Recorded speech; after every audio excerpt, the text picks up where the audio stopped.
पश्चिम बंगाल की राजनीति से ऐसी खबर आई जिसने दिल्ली तक हलचल मचा दी। मुख्यमंत्री ममता बनर्जी ने कोलकाता के नेताजी इंडोर स्टेडियम में तृणमूल कांग्रेस के कार्यकर्ताओं को संबोधित करते हुए एक बड़ा दांव चल दिया।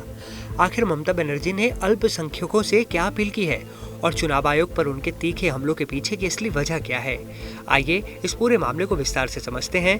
सबसे पहले बात करते हैं ये सब कब और कहां हुआ। सोमवार को कोलकाता में टीएमसी के बूथ स्तरीय कार्यकर्ताओं की एक विशाल बैठक बुलाई गई थी। इस बैठक में ममता बनर्जी ने सीधे तौर पर भारतीय जनता पार्टी पर हमला बोला। उन्होंने कहा, ये जानना आपके लिए बहुत जरूरी है। ममता बनर्जी ने राज्य के अल्पसंख्यकों से एकजुट होने की अपील की। उन्होंने कहा कि बीजेपी अपने पैसे की ताकत से समुदाय को बांटने की कोशिश कर रही है, इसलिए आप सभी को एक साथ आना होगा। ममता बनर्जी का निशाना सिर्फ बीजेपी पर नहीं था, बल्कि उन्होंने चुनाव आयोग यानी इलेक्शन कमीशन को भी आड़े हाथों लिया। उन्होंने आरोप लगाया कि राज्य में चल रही SIR यानी स्पेशल इंटेंसिव रिवीजन की प्रक्रिया में भारी खामियां हैं। ममता का दावा है कि चुनाव आयोग बीजेपी के इशारे पर काम कर रहा है और जानबूझकर असली मतदाताओं के नाम लिस्ट से काटे जा रहे हैं। अब सवाल उठता है कि कैसे और क्यों ये मामला इतना गंभीर हो गया।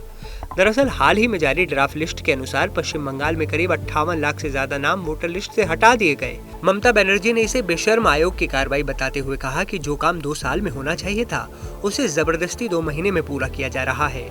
उन्होंने ये भी आरोप लगाया कि जो केंद्रीय अधिकारी वेरिफिकेशन के लिए भेजे गए हैं, उन्हें स्थानीय भाषा की समझ ही नहीं है। ममता बनर्जी ने अपनी सुनकार के साथ एक बहुत बड़ा ऐलान भी किया। उन्होंने कहा कि एक बार बंगाल को बीजेपी के चंगुल से बचाने के बाद वो दिल्ली की सत्ता से भी बीजेपी को बेदखल कर देंगी।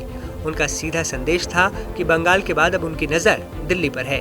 इस पूरी राजनीतिक जंग में अब ये देखना होगा कि चुनाव आयोग और बीजेपी इन गंभीर आरोपों पर क्या कहते हैं। वहीं ममता बनर्जी के लिए मुसीबत खड़ी कर रहे हैं हुमायूं कबीर। उन्होंने अपनी नई पार्टी बना ली है। वो क्या कह रहे हैं, आप वो भी सुनिए। आज आपने पार्टी का फॉर्मेशन किया, गठन किया, आपने 2 लोगों पर खास आक्रमण किया, एक फिरहाद हकीम और एक ममता बनर्जी। क्यों? उनको खिलाफ ही तो नई पार्टी बनाया। वो लोगों को पास वोट लेके इतना हिम्मत दिखा रहा है, लोग को झूठ बात बोल रहा है, लोगों के साथ वो गद्दारी करके मेरे को गद्दार बोला, इसीलिए तो उनको खिलाफ बोला। आपने पर्सनल भी अटैक किया, कहा क्रॉस है वो फिरहाद। मेरे को पर्सनल अटैक किया नहीं। वो 4 तारीख को जो मेरे को निष्कासन करने के लिए, सस्पेंड करने के लिए इतना हिम्मत उनको कौन दिया? जो बोला रेजीनगर में घर, बेलडंगा में क्यों मस्जिद बना रहा है, तो बोलने का जो बोलेगी उल्टा सीधा बोलेगी उनको। पुलिस के विषय में आपने कहा कि पुलिस का भी बहुत अत्याचार यहाँ पे बढ़ गया है। आप वो जब टीएमसी में थे तब आप बताए भी थे, पर कोई एक्शन नहीं लिया गया। क्या कहेंगे इसमें? क्या आज के दिन में, आज का जो मीटिंग हुआ, वो मीटिंग में पुलिस में कोई गड़बड़ नहीं किया, वो सपोर्ट दिया लॉ एंड ऑर्डर का पोसने में। मेरा को वॉलंटियर और वो मिलके पीसफुली वो मीटिंग हो गया, कोई दिक्कत नहीं है यार। आने वाले चुनाव में ममता बनर्जी के लिए कितनी बड़ी चुनौती है, कितना नुकसान हो सकता है? ममता बनर्जी अगले दिन सत्ता में नहीं आएगी। नहीं, जोर से बोल रहा हूँ, जो 100 को पार नहीं कर पाएगी। बड़ी बात बोल रहे हैं। हाँ, मैं बोल रहा हूँ, अब देख लेंगे। कितना अनाउंस किया, कितना कंटेस्टेंट? 7 कैंडिडेट का विलभर में आखिरी बार आज आप पार्टी लॉन्च किए हैं। आपका पार्टी का पूरा नाम एक बार बताइए और क्या उसका ये रहेगा, मोटो रहेगा? पूरा नाम और मोटो बाद में मिलेगा। मैं तो बोल दिया, जो JUP जनता उन्नयन पार्टी, जनतार जन्य पार्टी, तार फुल फर्म যখন ইলেকশন কমিশনের অ্যাপ্রুভাল আসবে, কালই আমি ইলেকশনের কমিশনের কাছে যাব, বা যখন এফিডেভিট দাখিল করার পর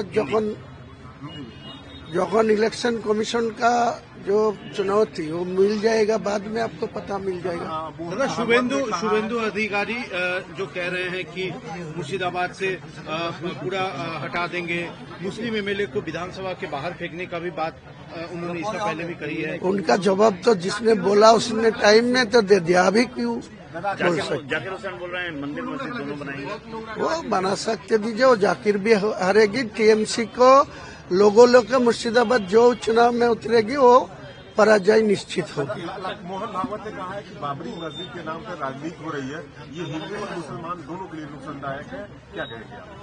मोहन भागवत जी को मैं श्रद्धा करते हैं। और अच्छा सारा देश का एक राष्ट्रीय स्वयंसेवक का अध्यक्ष है, उनको ये मैटर में कुछ नहीं बोलना चाहिए। उनका मंदिर बनेगी, उन कलकत्ता के आके उनका जो पार्टी वाला है डायरेक्ट बीजेपी, वो लोग मुसलमान को खिलाफ बोलेगी, उसी टाइम सब ठीक ठाक है, संवैधानिक है। और जो कोई मुसलमान उनको नमाज अदाई करने के लिए मस्जिद बनाएगी तो क्या गड़बड़ है, क्या उनका तकलीफ क्या है, ये क्लियर करने दीजिए।